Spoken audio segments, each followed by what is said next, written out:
अमेरिकी अदालत में कबूल कर लिया है। ये निखिल गुप्ता कौन है अभी बताता हूं, आप जान चुके होंगे, लेकिन गुरपतवंत सिंह पन्नू का मामला अब फिर इस वक्त क्यों आ रहा है, ये सब कुछ इसलिए क्योंकि एप्स्टीन के बाद नई मुसीबत में कैसे घिर गई है यहाँ नरेंद्र मोदी की सरकार, वो सब कुछ यहाँ हम बताने जा रहे हैं। दरअसल अमेरिका का दावा है कि निखिल गुप्ता रॉ के पूर्व खुफिया अधिकारी विकास यादव का सहयोगी था। विकास यादव को अब तक पकड़ा नहीं गया है अमेरिका की तरफ से, लेकिन निखिल गुप्ता ने जिस तरह मर्डर फॉर हायर यानी किराए पर हत्या की साजिश और मनी लॉन्ड्रिंग की साजिश जैसे 3 गंभीर आरोपों को स्वीकार कर लिया है, उसके बाद मोदी सरकार के लिए जवाब देना मुश्किल हो सकता है, क्योंकि अब तक सरकार ने यही कहा है कि इस साजिश से उसका कोई लेना देना नहीं है। जबकि अमेरिकी पक्ष का कहना है कि कथित साजिश के समय विकास यादव कैबिनेट सचिवालय में कार्यरत थे, जिसके तहत रिसर्च एंड एनालिसिस विंग यानी रॉ काम करती है। अब देखना होगा कि मोदी सरकार इस मुद्दे पर अमेरिका के सामने अपना बचाव कर पाती है या नहीं, क्योंकि ट्रेड डील में तो उसने जिस तरह सरेंडर किया है उसकी पोल राहुल गांधी पहले ही खोल चुके हैं। वहीं आज एक वीडियो के जरिए राहुल गांधी ने समझाया है कि कैसे भारत के किसान और टेक्सटाइल कारोबारी दोनों इस डील का नुकसान भुगतेंगे। आइए जरा सुन लीजिए यहां राहुल गांधी को। नमस्कार। हिंदुस्तान का टेक्सटाइल सेक्टर 5 करोड़ परिवारों को रोजगार देता है। नरेंद्र मोदी जी की जो यूएस डील है वो हिंदुस्तान के टेक्सटाइल सेक्टर को खत्म कर देगा, नष्ट कर देगा। ये बात नरेंद्र मोदी जानते हैं, वो पूरा हिंदुस्तान जानता है। मैंने पार्लियामेंट हाउस में समझाया कि बांग्लादेश को फ्री पास 0% टैक्स और हिंदुस्तान को 18% टैक्स। इसका नतीजा होगा कि बांग्लादेश की टेक्सटाइल इंडस्ट्री हिंदुस्तान की टेक्सटाइल इंडस्ट्री को खत्म कर देगी। Now what have you done? You have, the United States has reduced Bangladesh's tariff to 0. And our tariff is 18%. What do you expect our textile people to do? Their competitor is Bangladesh. If Bangladesh imports US cotton, they have 0% duty. Finished. Textile industry gone. Narendra Modi ji के एक मंत्री ने बोला कि अगर हम भी US cotton import करेंगे तो हमें भी वो फायदा मिलेगा। मगर सच्चाई है कि हमारा कॉटन बांग्लादेश जाता है, हमारा कॉटन हिंदुस्तान की टेक्सटाइल मिलों को चलाता है। तो अगर हमने बांग्लादेश का रास्ता चुना तो हमारे पूरे के पूरे कपास के किसान और कॉटन की इंडस्ट्री खत्म हो जाएगी, और अगर हमने नहीं चुना तो हमारी टेक्सटाइल की इंडस्ट्री खत्म हो जाएगी। ये सच्चाई है। पीयूष गोयल जी झूठ मत बोलिए। इसलिए मैं इसको सरेंडर कहता हूं, क्योंकि ये डील या तो कपास के किसान को मारेगा या टेक्सटाइल इंडस्ट्री को मारेगा या फिर दोनों को उड़ा देगा। इनके मंत्री को यह भी नहीं मालूम कि बांग्लादेश अब हिंदुस्तान से कपास नहीं खरीदेगा और उन्होंने निर्णय ले लिया है कि वो यूएस से कॉटन इंपोर्ट करें। ये है यूएस डील, नरेंद्र मोदी जी की डील की सच। तो इस वीडियो में राहुल गांधी ने एक बार फिर बीजेपी नेताओं को मजबूर कर दिया है कि वो मोदी सरकार को बचाने के लिए राहुल गांधी पर बेतुके हमले न करें। पीयूष गोयल ने मुंबई में कहा है कि मुझे समझ नहीं आता कि राहुल जैसे नाकाबिल व्यक्ति को कांग्रेस ने नेता प्रतिपक्ष कैसे बनने दिया। इस बयान में ही बीजेपी का डर नजर आता है दोस्तों कि राहुल गांधी जब तक नेता प्रतिपक्ष बने रहेंगे, मोदी सरकार के खिलाफ विपक्ष मजबूती से खड़ा रहेगा। दरअसल लगातार 2 कार्यकालों में मोदी सरकार ने अपनी मनमानी खूब कर ली और नोटबंदी से लेकर जीएसटी तक और पुलवामा जैसे बड़े आतंकी हमले पर भी जवाबदेही से बच गई। मगर राहुल गांधी ने सवाल उठाना तब भी नहीं छोड़ा था और आज भी नहीं छोड़ा है। आज पुलवामा हमले को पूरे 7 साल बीत चुके हैं। जी हां, 7 साल, पूरे 7 साल बीत चुके हैं आज पुलवामा हमले के। 2019 याद कीजिए, 2019 यही 14 फरवरी। लेकिन इस बात का, और उस वक्त नरेंद्र मोदी क्या कर रहे थे याद है, शूटिंग कर रहे थे। लेकिन इस बात का जवाब नहीं मिला है कि आखिर कश्मीर जैसे संवेदनशील इलाके में सैनिकों को सड़क मार्ग से क्यों भेजा जा रहा था और उसी रास्ते पर कई किलो विस्फोटक से भरी कार कैसे पहुंच गई।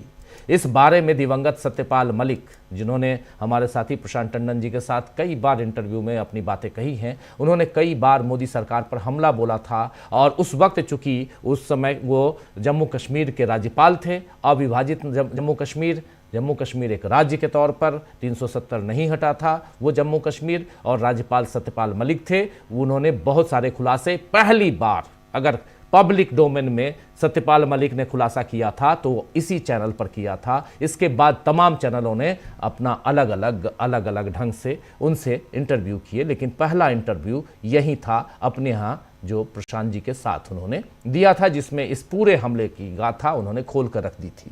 इस बारे में दिवंगत सत्यपाल मलिक ने कई बार मोदी सरकार पर हमला बोला था, और आज कांग्रेस ने उन्हीं से बातचीत का एक वीडियो भी सुबह ही ट्वीट किया है। राहुल गांधी ने भी बाद में उनका इंटरव्यू किया था और उस इंटरव्यू का वीडियो आज कांग्रेस ने ट्वीट किया है। जाहिर है कांग्रेस देश की सुरक्षा से जुड़े गंभीर सवाल को अनसुलझा नहीं छोड़ना चाहती, लेकिन मोदी अब भी लफाजी में इसे उलझाए हुए हैं। आज ही असम में नरेंद्र मोदी ने इस बारे में कहा है कि आज का भारत न सिर्फ अपनी सीमाओं को सशक्त कर रहा है, बल्कि देश के दुश्मनों को उनके घर में घुसकर जवाब भी देता है। आज पुलवामा हमले की बरसी है। मैं इस हमले में जान गंवाने वाले मां भारती के वीर सपूतों को नमन करता हूं। इस आतंकी हमले के बाद भारत ने जिस तरह आतंकियों को सजा दी वो पूरी दुनिया ने देखा है, और कुछ लोग तो आज भी कांप रहे हैं।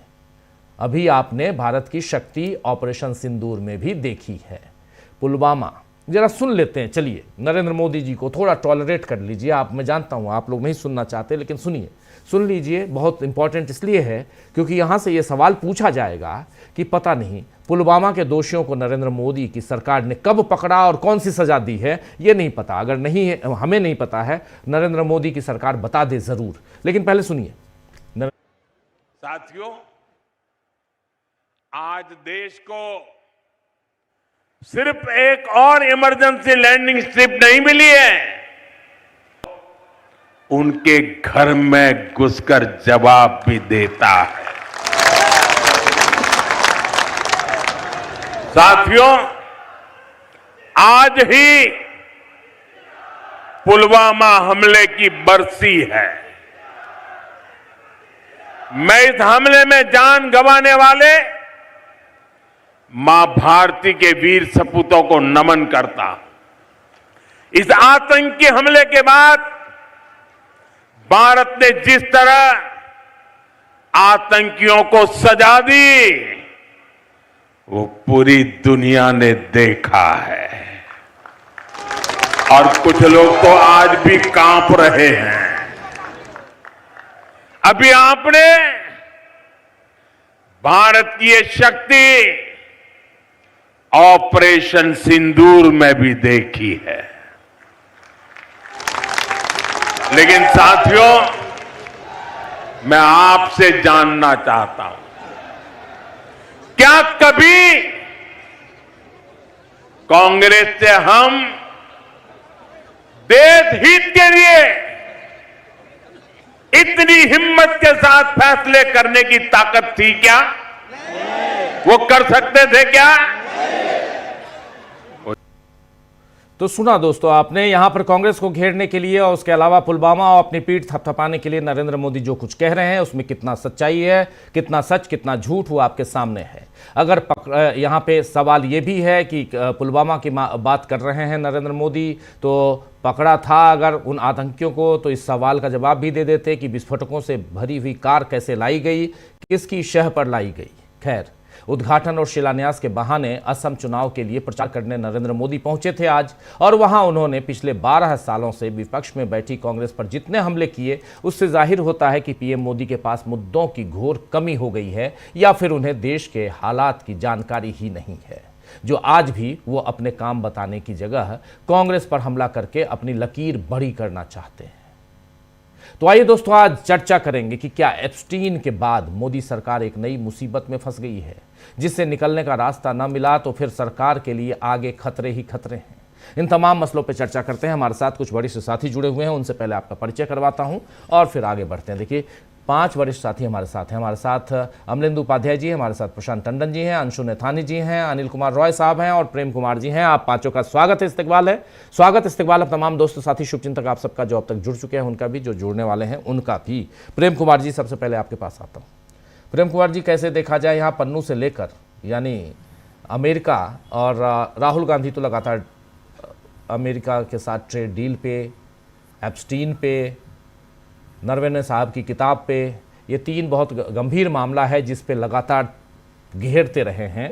और इन तीनों के बीच 2 मामले और, एक तो अविश्वास प्रस्ताव ओम बिरला साहब के खिलाफ, और दूसरा एक इम्पीचमेंट की तैयारी हो रही है ज्ञानेश कुमार गुप्ता जी के खिलाफ, यानी जो सीईसी हैं, चीफ इलेक्शन कमिश्नर हैं, उनके खिलाफ उसकी तैयारी चल रही है। यानी 9 मार्च से जब इस बजट सत्र का दूसरा सेशन शुरू होगा तो फिर और गहमा गहमी बढ़ेगी। लेकिन उससे पहले जो तैयारियां चल रही हैं, जो चीज़ें आ रही हैं विदेशों से, और खासकर निखिल गुप्ता का जो मामला सामने आया है गुरपतवंत सिंह पन्नू के मामले में, उसकी जान लेने की साजिश रचने के मामले में, और इसमें भारत सरकार, विकास यादव, ये सारी बातें अगर जोड़ के देखें तो क्या कुछ दिखाई देता है आपको? क्या सचमुच मुसीबत में है यहाँ मोदी सरकार? शुक्रिया राजीव जी।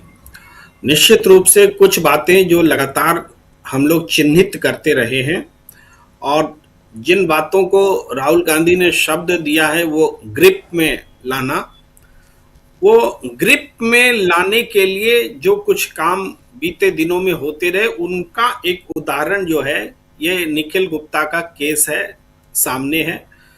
गुरपतवंत सिंह पन्नू, आप जानते हैं कि हर उस गलत काम के लिए जो भारत में वो खालिस्तानी फोर्सेस और एंटी गवर्नमेंट फोर्सेस के साथ उनका एक्शन रहा है, लेकिन यही पन्नू डोनाल्ड ट्रंप के निमंत्रण पर वहाँ शपथ ग्रहण समारोह में मौजूद रहता है, और हमारे प्रधानमंत्री जी को न्योता तक नहीं मिलता है, ये भी बात है। और अब जब पन्नू की हत्या की साजिश का आरोप भारत सरकार पर तब लग रहा था, और आज एक केस प्रमाणित हुआ है जिसमें कि वो रॉ का अधिकारी बताया जाता रहा है, वो जिसको सजा हुई, जिसने अपना गुनाह कबूल कर लिया, निखिल गुप्ता ने। और बल्कि निखिल गुप्ता नहीं, उसको सहयोग करने वाला जो अधिकारी था विकास यादव, वो रॉ का अधिकारी था। निखिल गुप्ता तो एक हायर किया, सुपारी देना जिसको कहते हैं, सुपारी दिया जी, सुपारी जिसको मिली थी वो था। तो फिर भी एक चेन जो है वो एस्टैब्लिश होता है इस कबूलनामे से। और जो आरोप इससे क्या है कि पूरी सरकार, पूरा देश शर्मसार होता है कि आप किसी एक आतंकवाद से लड़ने का आपके पास क्या कोई तरीका नहीं रह गया कि आप पन्नू की सुपारी देंगे, आधिकारिक रूप से देंगे। तो ये लॉरेंस बिश्नोई गैंग और सरकारी गैंग भी पैदा हो गया क्या? मैं किसी के नाम से ऐसे शब्द लेना नहीं चाहता, लेकिन लॉरेंस बिश्नोई गैंग टाइप से कोई सरकारी गैंग भी पैदा हो गया क्या, जो सुपारी का खेल करेगा, देश का नाम बदनाम करेगा? यह बहुत बड़ी चिंता का सबब है। हमें तो फौरी तौर पर मन नहीं करता यकीन करना कि ऐसी खबर पर यकीन किया जाए, लेकिन जब सबूत बन करके अदालती प्रक्रियाओं से होकर के बात आती है तो हमारे पास कोई चारा नहीं रह जाता कि इसे कबूल किया जाए। आप देखेंगे एक घटना घटी थी, लाल किले पर झंडा बदल दिया गया था जी। उस समय किसानों का आंदोलन चल रहा था, और कुछ यही आतंकी किस्म के लोगों ने फेसबुक पर ऐलान करके कि हम कल झंडा फहराएंगे, और ऐलान करके यह काम किया था। और हमारे देश की सुरक्षा व्यवस्था लाल किला की जो ऐसे मौकों पर 26 जनवरी और 15 अगस्त ऐसे मौके पर, मेरे ख्याल से 26 जनवरी का मौका था, ये बहुत सख्त होता है, सुरक्षा कड़ी होती है, वो उसको तोड़ते हुए वो घटना घटी थी। और इल्जाम आया आंदोलन पर, लेकिन वक्त ने यह साबित किया कि आंदोलन पर वो इल्जाम गलत था। वो लोग, जिन लोगों ने तिरंगा को बदल दिया, भाई तिरंगा, लाल किले हमारी शान है, जहां तिरंगा फहराता है, वहां झंडा बदलना पूरे देश में अपमान का विषय था। लेकिन तब भी गोदी मीडिया ने उसको खालिस्तानियों, ये आंदोलनकारियों के मत्थे मर दिया, और खालिस्तानियों से कथित साठगांठ की बात पर स्टोरीज करते रहे। वो गुरपतवंत सिंह पन्नू है, ये समझना पड़ेगा। भाई हम सरकार बड़ी है, देश बड़ा है, कि आपको एक आंदोलन को कुचलने का मकसद बड़ा है कि आप पन्नू से उसको जोड़ देंगे, तिरंगा भी बदल देने देंगे, कोई एक्शन नहीं, कोई कार्रवाई नहीं, वो मैं याद दिलाना चाह रहा हूं। अब देखिए, ये जो घटनाएं घटी हैं और इसके समांतर जो कुछ घटनाएं घट रही हैं, उसका दबाव, चाहे एप्स्टीन फाइल्स में हरदीप पुरी बुरी तरह से फंसते नजर आए हैं, दिया कुमारी के नाम है, अनिल अंबानी के नाम है, और भी जो नाम आ रहे हैं, नरेंद्र मोदी के भी नाम है, लेकिन किसके किस रूप में नाम है उस पर अलग से बात हो सकती है। लेकिन जिस व्यक्ति से नाम है, निश्चित रूप से वो आइंस्टीन नहीं है, वो दुनिया का कोई सम्मानित व्यक्ति नहीं है, वो एक काला चेहरा है, काला धंधा करने वाले लोग हैं। भाई हमारे यहाँ कहा भी जाता है कि संगत से भी आप पहचान लेते हैं कि लड़का या व्यक्ति कैसा होगा। लड़के हमारे बिगड़ते हैं, तुम क्या बोलते हैं, उसकी संगत देखिए, और संगत से हम समझ जाते हैं कि वो जुआरी है कि खिलाड़ी है कि से हम समझ जाते हैं। और वो संगत आज सबके सामने है कि इस देश की सरकार के का नेतृत्व करने वाले लोग, उनकी संगत क्या है।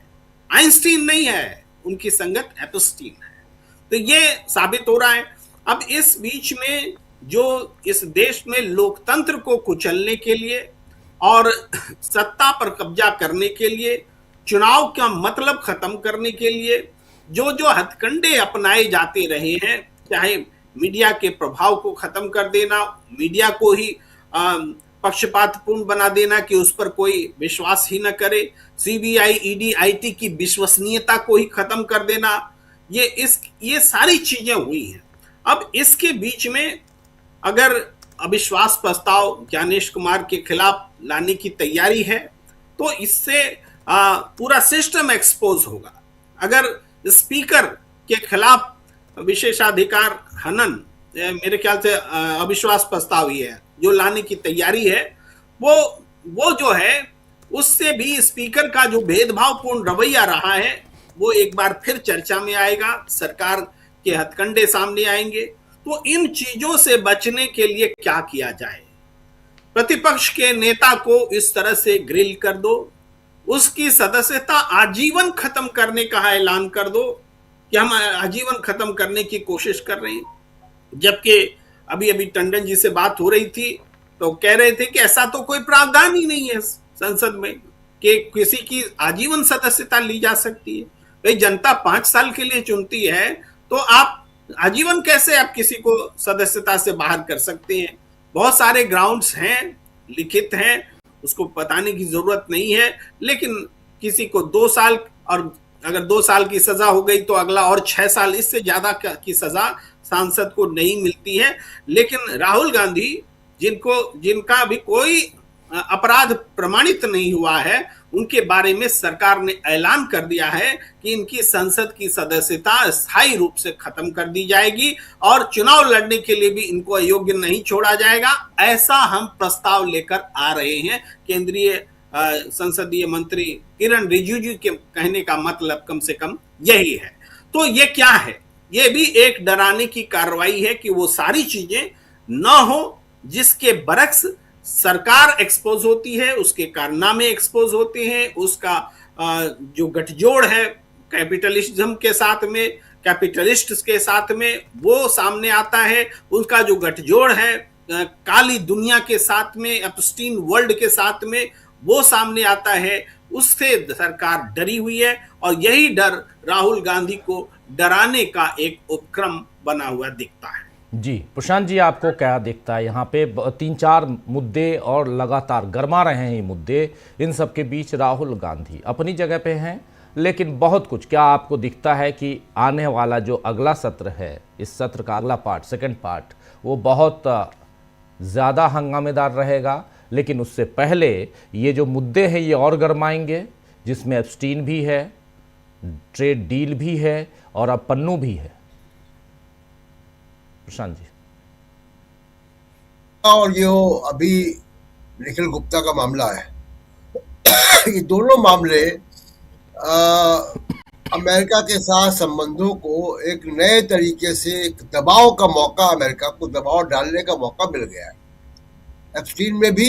और अब जो निखिल गुप्ता का मामला है, निखिल गुप्ता का मामला जो उन्होंने इकबालिया जुर्म इकबाल किया है, जिनको स्वीकार किया है अमेरिका की अदालत में, उसके तार जुड़ते हैं स्टेट से,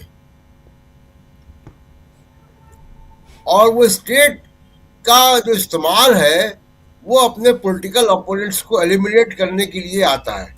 ये भारत में कभी ऐसे आरोप भारत सरकार के ऊपर नहीं लगे। अब जो अमेरिका और कनाडा और तमाम मित्र देशों का एक इंटेलिजेंस नेटवर्क है I5, वो I5 में भी इसको उजागर हुआ था। तो ये मामला केवल पन्नू तक का नहीं है, ये मामला निर्झर के, कनाडा में निर्झर की हत्या का भी है। और भारत और कनाडा में इस बात को लेकर बातचीत भी हुई है कनाडा के प्राइम मिनिस्टर के साथ कि इसका कोई एक फ्रेमवर्क बने।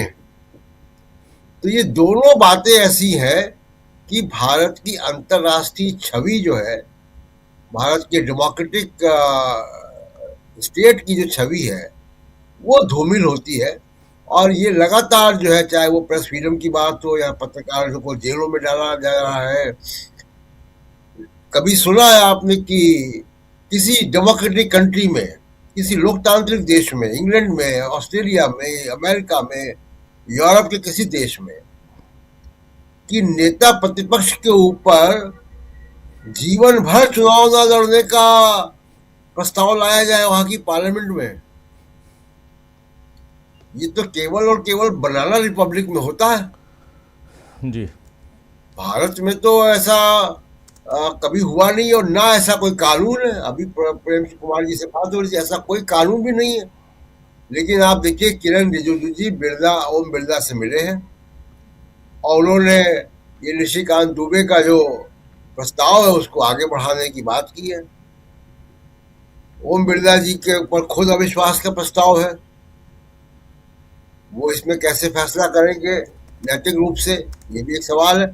लेकिन ये केवल वो कामयाब होगा, प्रस्ताव नहीं कामयाब होगा, ये माइंडसेट बता रहा है कि आप नेता प्रतिपक्ष को जीवन भर चुनाव न लड़ने के लिए अयोग्य करने का प्रस्ताव लेकर आ रहे हैं, जिसका भारत के संविधान में, कानून में कोई स्थान नहीं है। ऐसा कुछ है ही नहीं। तो ये एंटायर पॉलिटिकल साइंस की जो डिग्री है, ये तमाम सारे जो इस तरीके काम करा रही, इससे भारत की छवि खराब होती है। और ये माइंडसेट दिखाता है नरेंद्र मोदी जी का कि आप एक लोकतांत्रिक और संवैधानिक लोकतंत्र के खिलाफ हैं आप। और इसीलिए बार बार आरोप लगता है कि इनके रिजीम में संविधान को खतरा है। इस तरीके का प्रस्ताव लाने का भारत के संविधान में कोई प्रावधान नहीं है। इसका मतलब है कि आप संविधान के आगे जाके ये काम कर रहे हैं। भारत के संविधान में आपकी कोई आस्था नहीं है। आप अपने पॉलिटिकल स्कोर सेटल करने के लिए किसी भी हद तक जा सकते हैं। और दूसरी बात कि जो अमेरिका के साथ ट्रेड डील की बात तो आपने की शुरुआत में, देखिए कॉटन को लेके हम लोग कई बार बात कर चुके हैं यहाँ पे, और राहुल गांधी भी इस बात को कह रहे हैं कि भारत, बांग्लादेश में कॉटन की पैदावार नहीं है और भारत कॉटन का इस्तेमाल भी करता है, टेक्सटाइल भी, गारमेंट्स भी, और कॉटन का पैदावार भी है।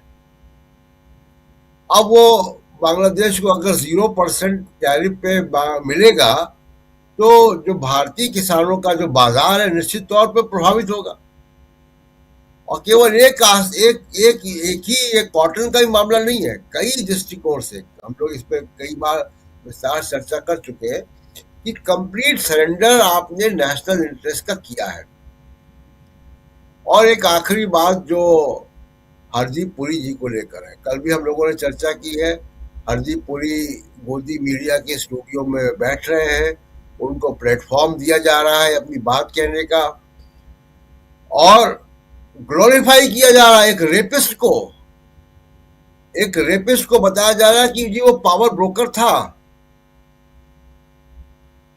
इसी गोदी मीडिया में, जो मोदी का समर्थक एक मीडिया है जो दिन भर हिंदू मुसलमान करता, वो यहां तक चला गया कि एक रेपिस्ट को, बच्चों के रेपिस्ट और हत्यारे को आप, और सजाए जाप्ता व्यक्ति को आप ग्लोरीफाई कर रहे हैं, आप उसका महिमा मंडन कर रहे हैं कि नहीं वो रेपिस्ट तो था लेकिन वो पावर ब्रोकर भी था। तो उससे जो मुलाकातें हो रही थी वो पावर ब्रोकर उसके रोल के तहत हो रही थी। तो ये सब बातें जो है वो ऐसी दिखाई दे रही है राजीव जी कि कहीं ना कहीं, क्योंकि अभी जो सामने हमारे हम उसी के बेसिस पे कह सकते हैं, लेकिन जिस तरीके का एप्स्टीन का इंटरेस्ट था भारत के आंतरिक मामलों में, आप वो ईमेल याद कीजिए कि वो नाराजगी जता रहा है भारत में फिलिस्तीन के जब प्रेसिडेंट आए उनके आगमन पर। उसकी मेल्स के एक्सचेंज के बाद प्रधानमंत्री नरेंद्र मोदी का इजराइल में दौरा होता है। ये बहुत गहरे जांच के विषय है कि क्या एप्स्टीन के साथ हरदीप पुरी का जो तालमेल था वो भारत के राष्ट्रीय हितों के साथ भी उसमें कोई कुछ एंगल था, कहां तक बातें थी, केवल क्या एप्स्टीन की सहयोगी को वीजा दिलाने तक सीमित था या उसके आगे भी था। इसलिए कल हम लोगों ने चर्चा यहाँ की थी कि इसकी जेपीसी डिमांड होनी चाहिए, जेपीसी की जांच होनी चाहिए। कुल मिलाकर यह कि देखिए भारत की जो लोकतांत्रिक छवि है उसको नुकसान नरेंद्र मोदी जी ने किया है। और राहुल गांधी के ऊपर जो अगर आप लाइफ लॉन्ग बैन करने की बात कर रहे हैं, और बात राहुल गांधी की नहीं है, नेता प्रतिपक्ष के ऊपर, इसका मतलब है कि आपकी आस्था भारत के संविधान में, भारत की लोकतांत्रिक परंपराओं में नहीं है। आप राजनीतिक प्रतिद्वंदी का पॉलिटिकल करियर खत्म करना चाहते हैं। यही जो बांग्लादेश में हो रहा था, यही जो दूसरे ऐसे कंट्रीज में होता है जहां बार बार तख्ता पलट होते हैं। तो ये मानसिकता, जो तख्ता पलट वाली मानसिकता लेकर नरेंद्र मोदी जी यहाँ पे आ रहे हैं। और निश्चित तौर पे देखिए जनता समझ रही है। अभी कल तेलंगाना के रिजल्ट आए गए और उसमें बीजेपी जितनी सीटों पे थी उसकी आधी हो गई। कांग्रेस ने क्लीन स्वीप किया है वहां पे। तो कांग्रेस का क्लीन स्वीप उतनी बड़ी खबर नहीं जितना कि बीजेपी का आधा हो जाना खबर है।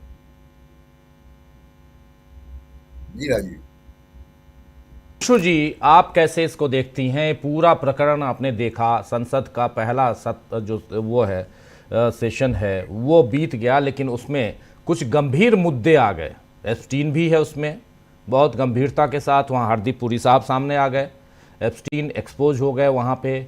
और चीन के मामले पे भी नरेंद्र मोदी की सरकार एक्सपोज हुई है, ये भी हम लोग देख रहे हैं। और इन सब के बीच अब एक नया जो किस्सा है उसमें जुड़ गया है, वो भी हम देख रहे हैं, जो निखिल गुप्ता का मामला है, यानी गुरपतवंत सिंह पन्नू की जान लेने की साजिश रचने वाले विकास यादव तो अभी खैर इधर हिंदुस्तान में है, नौकरी छोड़ दी है, इस्तीफा दे दिया है, लेकिन अमेरिका में वांटेड है। और अमेरिका में दूसरी तरफ ये निखिल गुप्ता है, उसने अपनी स्वीकार कर ली है वहाँ पर जो उसके ऊपर आरोप हैं। और इसीलिए नहीं तो 40 साल की सज़ा होती, इसलिए सज़ा अब 20 से 24 साल की होगी। सज़ा कम हो जाती है अमेरिका में जब आप सज़ा को स्वीकार कर लेते हैं, तो स्वीकार कर लिया, 24 साल मैक्सिमम सज़ा हो सकती है। लेकिन सवाल ये उठता है कि भारत सरकार की किरकिरी तो हो रही है, अगर उसको हम थोड़ी देर के लिए छोड़ भी दें, लेकिन यहाँ संसद से जो चीज़ें निकल के आई हैं, जिसमें हरदीप सिंह पुरी का मामला है, और वहाँ तो भयंकर किरकिरी हो रही है। कैसे देखती हैं आप? और इन सब के बीच राहुल गांधी अगर एक्शन लेने की बात करते हैं, राहुल गांधी अगर बातों को सामने लाते हैं, तो राहुल गांधी को संसद से निकाल दो जी। निशिकांत दुबे साहब आ गए हैं सामने। अंशु जी, मैं कहूंगी कि जो इस बार पार्लियामेंट का सेशन रहा है उसमें एक तरीके से पूरा चूहा बिल्ली का खेल देखा गया है। जिस तरह से एक के बाद एक राहुल गांधी इतने सीरियस मुद्दों को सामने लाए और सरकार के पास उनका कोई जवाब नहीं था, और सरकार मुंह छुपाती भी फिर रही थी, उसके लिए बहाने ढूंढे जा रहे थे, उसके लिए कोई भी तरीका अपनाया जा रहा था। कभी जो है गालीबाज नेताओं को आगे किया जा रहा था, जिसमें निशिकांत दुबे हैं, गिरिराज किशोर हैं, वो तमाम तरह के आरोप लगा रहे हैं और ऐसी ऐसी कार्रवाइयों की बात कर रहे हैं कि जो कभी संसदीय इतिहास में हुई नहीं है, आजीवन बैन लगाने की, चुनाव न लड़ने की, इस तरह की वो बातें कर रहे हैं। तो ये सारा उनकी बौखलाहट को दिखा रहा था। और इसी सब में इस पूरे जो ये सत्र रहा उसमें एक जिसे कहा जाए कॉमेडी ऑफ एरर्स और ट्रेजेडी ऑफ एरर्स, ये दोनों ही नजर आई। राहुल गांधी रोज इंपॉर्टेंट मुद्दों को लाते रहे। जब वो किताब लेकर आए नरवणे की, तो उसको लेकर के इतनी बेचैनी हो गई कि उस किताब को वो ना दे दे कहीं प्रधानमंत्री जी को, इसके लिए झूठ पे झूठ बोला गया और ऐसी मनगढ़ंत बातें रची गई। और जो स्पीकर महोदय हैं उनको यहां तक कहना पड़ा कि कांग्रेस की जो महिलाएं हैं वो हमला कर सकती हैं, तो इसलिए हमने प्रधानमंत्री जी को कहा कि आप सदन में मत आइएगा। तो इस तरह की बातें हुई। फिर जब किताब को लेकर इतने इतने प्रेशर बनाए गए कि जो बेचारे प्रकाशक को भी कई तरह के बयान देने पड़े, अपने ट्वीट बदलने पड़े, लेकिन इसका मगर असर क्या हुआ, पूरे देश भर ने जान लिया कि उस किताब में क्या था और उसमें सुरक्षा से जुड़ी कितनी बड़ी बात थी। तो जो राहुल गांधी कहना चाहते थे वो उसमें पूरी तरह से सफल रहे, इन्होंने चाहे कितना भी रोकने की कोशिश की। तो जो एक पूरा एजेंडा था, जो एक पूरा नैरेटिव था और देश को सच्चाई बताने का, जो सच्चाई ये सरकार छुपा रही थी, वो राहुल गांधी ने और विपक्ष ने पूरी तरह पूरी कामयाबी के साथ उस काम को किया। इन्होंने तो जो करना था किया। 8 जो सदस्य थे कांग्रेस के उनको निलंबित कर दिया, महिला सांसदों के ऊपर अनर्गल आरोप लगाए और निशिकांत दुबे, गिरिराज किशोर जैसे नेता तमाम आरोप लगाते रहे, इस तरह की बातें बोलते रहे, ये सारी चीजें हुई। लेकिन राहुल गांधी कामयाब रहे जनता को ये बताने में संसद के माध्यम से। एप्स्टीन फाइल के मुद्दे को भी वो लेकर आए, बार बार बोलने के लिए मना किया गया उनको, जब वो जिक्र करने की कोशिश करते थे रोक दिया जाता था उनको। और कितना शोर शराबा हंगामा हुआ। अनिल अंबानी का नाम लिया राहुल गांधी ने तो पूरा जो ट्रेजरी बेंचेस ऐसे खड़ा हो गया, क्या बीजेपी के सदस्य हैं अनिल अंबानी? उनके ऊपर तो फ्रॉड का आरोप है, बैंकों का पैसा लेकर उन्होंने पूरा इतना किया है। तो आप अनिल अंबानी क्या आपकी बीजेपी में शामिल हो गए कि जिसको बचाने के लिए आप खड़े हो गए? और हरदीप पुरी जो मंत्री है उनका जिस तरह से मामला आया, तो वो तो पूरा देश देख रहा है कि कितने शर्मनाक तरीके से उसको डिफेंड किया जा रहा है। गोदी मीडिया एक कहा जाए कि इतना जघन्य अपराध करने वाले रेपिस्ट और बच्चों के साथ, छोटे बच्चों के साथ इस तरह यौन अपराध के कुकृत्य करने वाले व्यक्ति के साथ सरकार के एक मंत्री के मिलने को और उसके साथ इतनी देश की नीतियां शेयर करने को, उन्होंने जब डिजिटल इंडिया की बात कर रहे हैं जो कि देश में भी पहले चर्चा नहीं हुई है, और ये सारी बातें कर रहे हैं और वहां से उनके ऊपर एक तरीके से ये तय हो रहा है कि भारत को अब कैसे आगे बढ़ना है एक इतना जघन्य अपराधी के साथ। और ये सारी चीजें पब्लिक डोमेन में है और ये कोई ऐसी चीज नहीं है, ये अमेरिका के जस्टिस विभाग के, उनकी सरकार के ये डॉक्यूमेंट्स में सामने आ रहा है। और इन डॉक्यूमेंट्स के ही आधार पर 7 देशों के बड़े बड़े लोग जो है वो इस्तीफे दे चुके हैं। आज ही मैं देख रही थी कि कई लोग इस तरह की बातें भी कर रहे थे डिफेंड करने के लिए। वो तो गोदी मीडिया ने तो जो किया ही सो किया, वो सबको ही जानता है कि ये कहा जा रहा था कि क्या केवल नाम आ जाने से तो ये मतलब नहीं है कि वो किसी तरह के अपराध में शामिल हो गए। अरे इतने बड़े अपराधी से, दलाल से आप क्यों मिल रहे थे? सरकार के पास काम करने का क्या कोई और तरीका नहीं है क्या? और कुछ उनके पास जो उनके वहां राजनयिक मंत्री या और जो तरीके होते हैं उनको छोड़ करके आप ऐसे अपराधी जिसके ऊपर अपराध साबित हो गया, जिसको सजा हो गई और इतने घृणित कार्यों में आप उसके साथ आप सरकारी इस तरीके की बातें कर रहे हैं और चीजों को शेयर कर रहे हैं। तो राहुल गांधी ने तो पूरा एक बखिया उधेड़ा और बहुत अच्छे नैरेटिव के साथ, जो जैसे उन्होंने मार्शल आर्ट के बताया कि क्या कैसे होता है और कैसे किस तरह से हमारी सरकार की और हमारे जो मुखिया की एक तरह से गर्दन फंसी हुई है। जब उन्होंने ग्रिप की बात की और जब उन्होंने बात की कि कैसे वो पूरी तरह से फंस गए हैं और उसके बाद उन्होंने टैप करके अपने आप को सरेंडर कर दिया। और ट्रेड डील में वही हुआ क्योंकि वो दबाव था।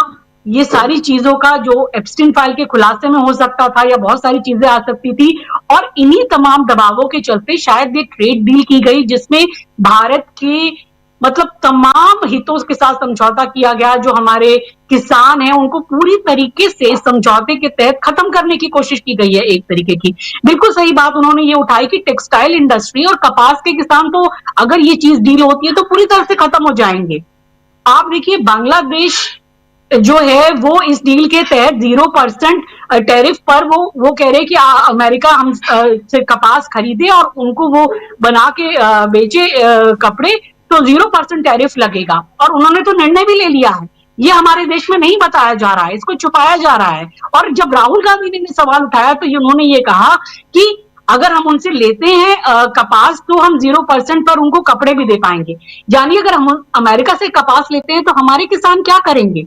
और अब तो बांग्लादेश ने भी कह दिया है कि हम आपसे कपास नहीं लेंगे, अमेरिका से लेंगे।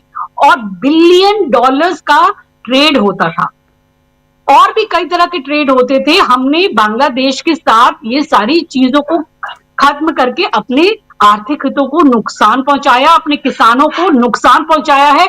इसकी भरपाई कौन करेगा? आप बताइए, जो हम इस पर राजी हो गए कि $500 बिलियन का हम माल खरीदेंगे, क्या खरीदेंगे, क्या मजबूर करेंगे हम अपने देशवासियों को खरीदने के लिए कि वो सब कुछ खरीदे? मतलब उनके कपड़े खरीदे, उनके सेब खरीदे, फसल खरीदे, मक्का खरीदे, मतलब जो हमारे देश में पैदा हो सकता है, जो हमारे किसान कर रहे हैं, डेयरी उत्पाद खरीदे, ये सारी चीजें खरीदे। यानी कि हम अपने किसानों को खत्म करके, वो तो उस कंपटीशन में नहीं आ पाएंगे जब इस तरह से खुला व्यापार हो जाएगा। और $500 बिलियन का आपको लेना है तो सब डंपिंग यार्ड, पूरा डंप होगा भारत में, और हमारे देश के लोग मजबूर होंगे अपने देश के प्रोडक्ट को छोड़कर अमेरिका का प्रोडक्ट लेने के लिए। और उसकी कोई गारंटी नहीं है कि उनका प्रोडक्ट कितना क्वालिटी वाला होगा। ये पहले भी कई बार देखा गया है कि थर्ड वर्ल्ड कंट्रीज को या भारत जैसे देशों को कितना दोयम दर्जे का और किस तरीके का सामान यहाँ पर भेजा जाता है अमेरिका या और दूसरे देशों के द्वारा, तो उनको कुछ समझा ही नहीं जाता है। और ट्रेड डील में जिस तरह से अपमान हुआ, जिस तरह से चीजें हुई हैं, तो साफ साफ इसको पूरा बता दिया राहुल गांधी ने कि कैसे वो ग्रिप में आए और कैसे वो उनकी गर्दन पकड़ी गई और उसके बाद एक तरह से पूरा सरेंडर कर दिया गया। तो हम हर चीज में, अब विदेश नीति आज जो कहें सबसे बुरे दौर में गुजर रही है, आपने ये बताया, ये पन्नू वाला मामला, ये किसी भी चीज में सही चीजें नहीं हो पा रही हैं। और ये जो आज, हालांकि बाद में हम इस पर आए, प्रधानमंत्री जिस तरह आज असम में तमाम चीजों को बातें कर रहे थे, पुलवामा को लेकर वो श्रेय ले रहे थे, अपनी सभी बातों को लेकर श्रेय ले रहे थे, लेकिन वो अभी तक उसकी जांच नहीं हुई, खुलासा नहीं हुआ है, वो इस बात को नहीं कह पा रहे हैं। और केवल एक कहा जाए कि लोगों के आगे वोट, मतलब वोट लेने के लिए एक झूठा हवाई किला बनाया जाता है, झूठ को परोसा जाता है, रोज बरोज एक झूठ को बेचा जाता है। और कांग्रेस का इतना बड़ा उनको खौफ है, मैं तो कहूंगी कि उन्होंने ही कांग्रेस को एक तरह से कहा जाए कि भारतीय राजनीति के एकदम केंद्र में ला दिया है। क्योंकि आज अगर आपने सुना होगा प्रधानमंत्री जी का भाषण, तो कांग्रेस कांग्रेस कांग्रेस ये न जाने शब्द कितनी बार आया होगा अगर उसको गिन लिया जाए तो। उन्होंने कहा कि कांग्रेस के जमाने में यहाँ 3 पुल नहीं बने, हमने यहाँ पर इतने साल में 5 पुल बना दिए। अरे काम करना सरकारों का ये तो दायित्व है। और उस समय फंडामेंटल जब यहाँ पर शासन था कांग्रेस की भी सरकारों का, क्या उन्होंने काम नहीं किया? इतने सारे काम है लेकिन उनको गिनाया नहीं जाता, वो फंडामेंटली उन्होंने किया। मैं आपको ये बताना चाहूंगी कि उस समय जो अगर फाउंडेशनल वर्क है, ये जरूर जाने, क्योंकि गोदी मीडिया कहीं कभी बताएगा नहीं। Guwahati IIT, Tezpur university, Assam university, ये सब कुछ असम अकॉर्ड के समय में ये एस्टैब्लिश हो चुके थे असम में, और ये कह रहे हैं कि कांग्रेस के समय में कोई काम ही नहीं हुआ। यानी जो कुछ हुआ 2014 के बाद हुआ या इनकी असम शासन में आया, इनकी सरकार तब हुई। और कैसे आती है इनकी सरकार, सबको पता है कि कैसे ये पोचिंग करके और कैसे ये दूसरे दलों को तोड़ करके लाते हैं। और सिर्फ यही नहीं, मैं आपको बताऊंगी कि कितनी स्टेट यूनिवर्सिटी बनी, कॉटन यूनिवर्सिटी बनी, बोडोलैंड यूनिवर्सिटी बनी, Kumar Bhaskar Verma Sanskrit and ancient studies university बनी, के हदीक स्टेट ओपन यूनिवर्सिटी बनी, असम वुमेन्स यूनिवर्सिटी बनी, मेडिकल कॉलेज। ये कह रहे थे कि कोई एम्स नहीं बन पाए, हमने यहाँ पर आए तो चीजों को बनाया। ये जानना दर्शकों को बहुत जरूरी है कि कांग्रेस के समय में कितना काम हुआ। जोरहाट मेडिकल कॉलेज बना, फखरुद्दीन अली अहमद मेडिकल कॉलेज बना और तेजपुर मेडिकल कॉलेज बना, और ऐसे ही कई इंडस्ट्रियल को लेकर भी कुछ काम हुए। यानी हमेशा नकारा बताना कांग्रेस को, ये ही केवल इनका काम रह गया है। और अपने छोटे छोटे कामों को इन्होंने इसको अपनी उपलब्धि बताया कि हमने इतने समय में 125 से ज्यादा नॉर्थ ईस्ट के लोगों को पद्म पुरस्कार दे दिए। बहुत अच्छा किया आपने, सम्मान किया, सम्मान की बात है, आपको करना चाहिए। लेकिन साथ ही आपको ये बताना पड़ेगा कि आपने यहाँ कितने रोजगार दिए, कितने लोगों को व्यवसाय दिया, पर कैपिटा इनकम कितनी बढ़ी, यहाँ पर शिक्षा के लिए आपने क्या कार्य किया, ये सब बातें भी बताना बहुत ज्यादा जरूरी है। ठीक है, आप और सारी चीजों का आप कह सकते हैं कि हमने इसको जोड़ने की कोशिश की। और एक जो बड़ा ही एक अजीब सा आरोप लगाया इन्होंने कहा कि कांग्रेस ने हमेशा नॉर्थ ईस्ट में और असम में विभाजनकारी नीति चली और यहाँ पर एक अशांति को जन्म दिया और तोड़फोड़ में वो ज्यादा उनका ध्यान रहा। लेकिन इनको ये सोचना चाहिए कि जो इनके खुद के मुख्यमंत्री हैं, एक मुख्यमंत्री होकर एक संवैधानिक पद पर बैठकर एक मुख्यमंत्री का क्या काम होता है, पूरे देश पूरे राज्य की जनता को समान दृष्टि से देखना। और वो सार्वजनिक तौर पर रैलियों में वो ये कह रहे हैं कि मियाँ लोगों को तंग करो, इनको परेशान करो, रिक्शा वाला अगर 5 रुपए मांगता है तो 4 रुपए दो, उसे परेशान कर दो, 5 लाख इन मियाँ का वोट कटवाया जाएगा। और कितना मतलब विभत्स एक मुख्यमंत्री हैं वो, और उनकी कोई कार्रवाई नहीं होती, कोई सवाल नहीं होता। वो ऐसे वीडियो जारी करते हैं कि वो बंदूक तान रहे हैं और सामने निशाने पे अल्पसंख्यक समुदाय है, मुस्लिम है, टोपी लगाए हुए शख्स है।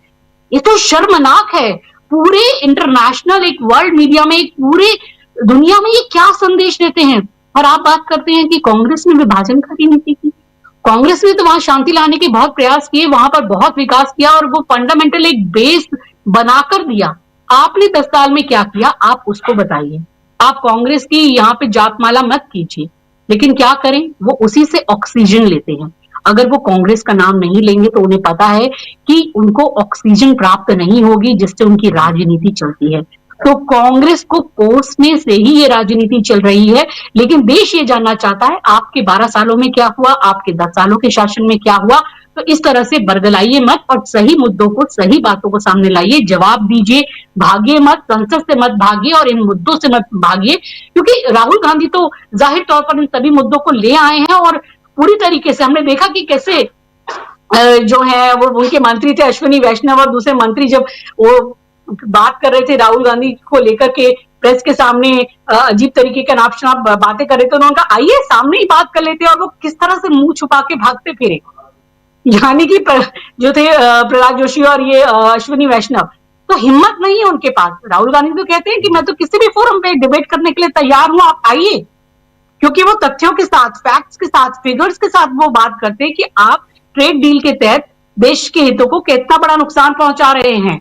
और जो नरवणे जी की किताब में है उसके हिसाब से बात ये अलग विषय है कि प्रकाशित हुई कि नहीं हुई, लेकिन मैगजीन में उसके अंश छपे हैं और नरवणे जी ने इससे इनकार नहीं किया कि वो नहीं है उस किताब में। ये केवल बात हुई है कि वो अभी लोगों के हाथ तक कॉपी नहीं आ पाई या प्रकाशन की कुछ चीजें हैं, लेकिन किताब का जो कंटेंट है वो तो सही है। आप बताएंगे ना कि सुरक्षा को लेकर जवाबदेही किसकी थी। आपको इस लोकतंत्र में किताबों से डर लगता है, पत्रकारों की सच्चाई बोलने से डर लगता है, आप उनको जेल भिजवा देते हैं।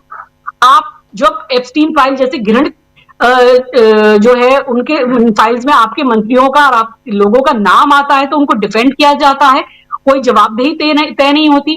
एक भी दिन इस मंत्री को, इन मंत्री को तो बने रहने का हक नहीं है, लेकिन ये जवाब नहीं देंगे। जनता को जवाब चाहिए, यही कहना है। जी जी जी, बिल्कुल बिल्कुल।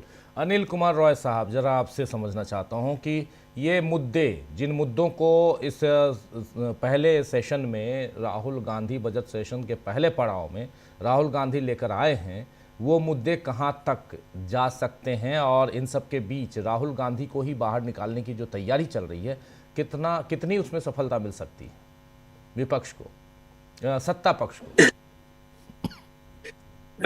यह बात तो, धन्यवाद, यह बात तो होगी ही नहीं कि राहुल गांधी को या कांग्रेस को जिस तरह की बात कही जा रही है कि बाहर ही कर दिया जाए, यह संभव नहीं है।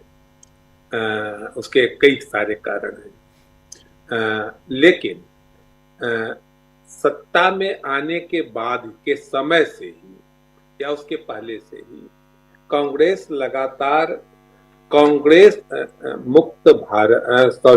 भाजपा लगातार कांग्रेस मुक्त भारत, उसके कहने का असली उद्देश्य था कि विपक्ष मुक्त भारत का नारा लगाती रही है। यह उसकी उस मनोवृत्ति को सूचित करता है कि वह एकाधिकार, एक तंत्र इस देश में स्थापित करने की कोशिश कर रही है, इस दिशा में चल रही है। और यह बात उसने कांग्रेस मुक्त भारत या विपक्ष मुक्त भारत का नाम तो कभी नहीं दिया, कि कांग्रेस मुक्त भारत की जो बात उसने की है कि उसके जो अवयव है, उसकी जो कोशिशें हैं, वह आप अनेक प्रकार से आप देख रहे हैं। जैसे SIR जिस तरह हो रहा है, जिस तरह जीतन राम मांझी ने बिहार में कहा, वह सारे लोगों को जानना चाहिए। बहुत सारे लोग जानते होंगे, मैं इस बात को फिर दोहरा देना चाहता हूँ, यह बात जनता के बीच जानी चाहिए। जीतन राम मांझी जी ने कहा कि एक टेकारी विधानसभा है गया में, कि वहां के विधायक, पूर्व विधायक हार गए इस बार, तो उन्होंने आम सभा में कहा, पब्लिक मीटिंग में यह बयान दिया कि पिछली बार वे 27,000 से हार रहे थे, तो हमने उनको जितवा दिया, और इस बार 16,000 से ही हार गए, लेकिन हमको फोन नहीं किया इसलिए हार गए। इसका मतलब जीतन राम मांझी भारतीय राजनीति के बहुत बड़े चेहरे नहीं है, इतने प्रभावशाली चेहरे नहीं है कि जीत हार को प्रभावित कर सके। लेकिन जब जीतन राम मांझी जैसा आदमी, जो दूसरी पार्टी के पीछे पीछे लग करके अपने अस्तित्व को बचाते रहते हैं, कि जीतन राम मांझी जैसा आदमी जब राजनीति को, जीत हार को प्रभावित कर रहा है, तो गृह मंत्री जब बैठ करके कैमरा बंद करके जब कर रहे होंगे, तो किस तरह स्थिति हो गई है कि भारतीय राजनीति की, कि अब जो एक तंत्र है उसकी दिशा के जो स्क्रू होते हैं, वो सारे स्क्रू कसे जाने लगे हैं, वे सारे नट कसे जाने लगे हैं। इसीलिए ममता बनर्जी ने ज्ञानेश कुमार पर महाभियोग की बात की है, कि उनके खिलाफ बात की है। तो जनता को यह सब समझना चाहिए कि लोगों के पास यह बात जानी चाहिए कि किस तरह हमारा लोकतंत्र किस दिशा में चल रहा है।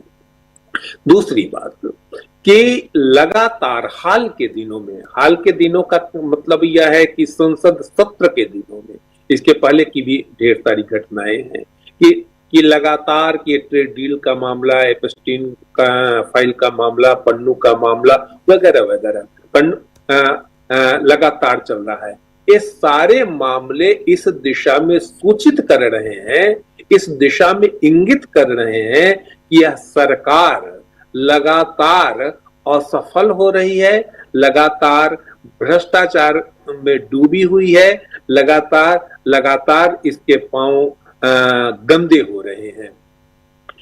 अब इस बात को असम में जो उन्होंने कहा, या मुख्य प्रधानमंत्री ने, या इसके पहले भी वो कहते रहे हैं कि घर में घुस करके मारते हैं, और पन्नू की हत्या का जो मामला अमेरिकी कोर्ट में है, तो इसका मतलब है कि भारत की जो छवि है कि आज तक भारत शांति का, अहिंसा का प्रतीक रहा है, और हम लोग जब बच्चे क्या सयाने थे, कुछ दिन पहले तक की बात है, अब वे सारी बातें लोग भूलने लगे हैं, कि हम लोग बनारस की गलियों में देखते थे कि किस प्रकार विदेशी लोग गाते बजाते हुए, राधे राधे करते हुए, राधे कृष्ण करते हुए ऐसे घूमते रहते थे। तो ये सारी चीजें अब खत्म हो गई हैं। अब हमारी छवि एक अंतरराष्ट्रीय गुंडे की, मैं फिर से इसको दोहराना चाहता हूं इस शब्द को, कि एक अंतरराष्ट्रीय गुंडे की के रूप में हमको स्थापित करने की कोशिश की जा रही है। अब तीसरी बात मैं कहना चाहता हूं कि बहुत पहले सारे लोग जानते हैं, जिन लोगों ने थोड़ा भी पढ़ा लिखा है, वे सारे लोग जानते हैं कि आजादी के पहले ही स्ट्रेची एक यहाँ पर अधिकारी हुआ करता था, या ब्रिटिश पार्लियामेंट में भी इस पर बहुत बहस हुई थी, या बहुत सारे लोग कहते थे कि भारत आजाद नहीं रह पाएगा, और उस आजादी के लिए राष्ट्रवाद को एक टूल की तरह इस्तेमाल किया गया था। आज राष्ट्रवाद की बात की जा रही है, लेकिन दूसरे टूल की तरह उसका इस्तेमाल हो रहा है। राष्ट्र को एकीकृत करने के लिए, राष्ट्र को मजबूत बनाने के लिए, राष्ट्र में साहस और गौरव भरने के लिए उस राष्ट्रवाद का इस्तेमाल नहीं हो रहा है, बल्कि राष्ट्रवाद का इस्तेमाल हो रहा है कि हम वंदे मातरम का गीत गाएंगे, खड़े होकर के गाएंगे, जरूर गाना है, न गाइएगा तो पनिशमेंट होगा, जनगण मन न गाइएगा सिनेमा देखते हुए तो पनिशमेंट हमको दूसरा पकड़ करके है सो हाथ पैर तोड़ देगा। तो इस रूप में हो रहा है, तो राष्ट्र कमजोर हो रहा है और राष्ट्रवाद मजबूत हो रहा है। और इसके लिए जिस टूल्स को अपनाया जा रहा है, जिन उपकरणों को अपनाया जा रहा है कि यह देश अलग अलग खंडों में, अलग अलग समुदायों में एक दूसरे के साथ जुड़ाव नहीं रहे, तो हमेशा ही भारत लगातार यहाँ पर आक्रमण होते रहे या पराधीन भी हुआ भारत। इसका एक बहुत बड़ा कारण यह बताया जाता है कि भारत में आपसी एकता नहीं थी। उसी आपसी अनेकता को फिर से उभारने की कोशिश, यह बड़ा सवाल है, यह बड़ा राष्ट्रीय सवाल है। इस पर गहरी चिंता की जानी चाहिए पूरे देश को कि जब तक एक पूरा देश एकजुट इस देश के लिए नहीं रहेगा, तब तक यह देश कमजोर होगा, फिर से टुकड़ों में बंट जा सकता है। और यह प्रधानमंत्री के झुकने का भी एक कारण मैं इस रूप में देखता हूं कि चूंकि यह देश इस तरह टुकड़े टुकड़े में वैचारिक ढंग से बंट गया है, आस्था के आधार पर बंट गया है, सांप्रदायिकता के आधार पर बंट गया है, जातीयता के आधार पर बंट गया है, तो प्रधानमंत्री तो भाषण में भले ही यह कह रहे हो, चिल्ला करके कह रहे हो, लेकिन भीतर से वे इस देश की कमजोरी को मुझे लगता है कि जानते समझते हैं, इतने बेवकूफ नहीं है कि वे इस देश की कमजोरी को जानते समझते हैं। और अंत में मैं यह बात जोड़ देना चाहता हूं कि वेनेजुएला का तेल अंबानी ने खरीदना स्वीकार कर लिया है। शुक्रिया। आगे। जी बिल्कुल बिल्कुल बिल्कुल आप सही कह रहे हैं। जरा अमलेंदु जी, मामला कहां तक पहुंच चुका है? अमलेंदु जी, राहुल गांधी कहां तक इस पूरे मामले को पहुंचा चुके हैं? राजीव जी, देखिए कई मामले हैं जिसको राहुल गांधी आगे लेकर चल रहे हैं, और एक बड़ी राजीव जी सूचना ये भी मिल रही है कि जैसा निशिकांत दुबे लेकर आए हैं नोटिस, ऐसा ही नोटिस नरेंद्र मोदी और हरदीप सिंह पुरी की सदस्यता समाप्त करने के लिए कांग्रेस लेकर आने वाली है। ऐसी भी बातें चल रही हैं। तो अब देखना ये होगा कि क्या ऐसा कोई नोटिस आता है कि नरेंद्र मोदी और हरदीप सिंह पुरी की भी सदस्यता समाप्त की जाए, हमेशा के लिए जीवन भर इन पर प्रतिबंध लगाया जाए। तो ऐसा प्रस्ताव भी आ सकता है। अब अगर ऐसा प्रस्ताव आता है तो बड़ा दिलचस्प होगा कि स्पीकर साहब जो हैं कि वो कौन से प्रस्ताव को स्वीकार करते हैं, कौन से वो खारिज करते हैं, आधार देने होंगे। राहुल गांधी के खिलाफ जो प्रस्ताव है वो तो गप है, हाइपोथेसिस है, लेकिन अगर नरेंद्र मोदी और हरदीप सिंह पुरी के खिलाफ आता है तो उसमें तो ऑथेंटिकेट राहुल गांधी कर रहे थे, वो ऑथेंटिकेट वाले दस्तावेज भी हो सकते हैं। तो ये अब देखना होगा, बड़ा दिलचस्प रहेगा। मार्च का महीना राजीव जी मुझे लगता है कि भारत की राजनीति में काफ़ी ज़्यादा महत्वपूर्ण होने जा रहा है, और 9 मार्च से जब संसद का सत्र फिर से शुरू होगा, बजट सत्र, तो बहुत सारी चीज़ें आगे देखने को मिलेंगी। लेकिन जिस तरीके से बीजेपी राजीव जी अब रोज़ रोज़ नई नई मुसीबतों में फंसती जाती है, और ये मुसीबतें खुद की पैदा की हुई भाजपा की लगती हैं।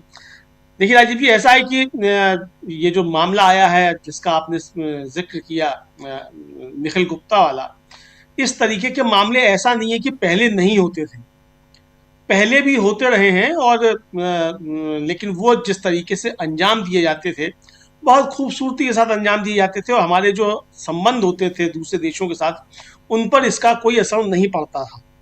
और जाहिर सी बात है कि हर देश को अपनी सुरक्षा करने का अधिकार है। अब अगर पन्नू के साथ कुछ किया जा रहा था या निज्जर के साथ कुछ किया गया, जाहिर सी बात है कि उसके पीछे भारत के अपने हित हैं, तो उसके लिए उसको भारत कर सकता है। लेकिन जिस तरीके से वहाँ हमारे लोग पकड़े जा रहे हैं, और ये सारे हमारे जो है संबंध जो दूसरे देशों के साथ हैं, वो खराब होने की स्थिति में पहुंच रहे हैं।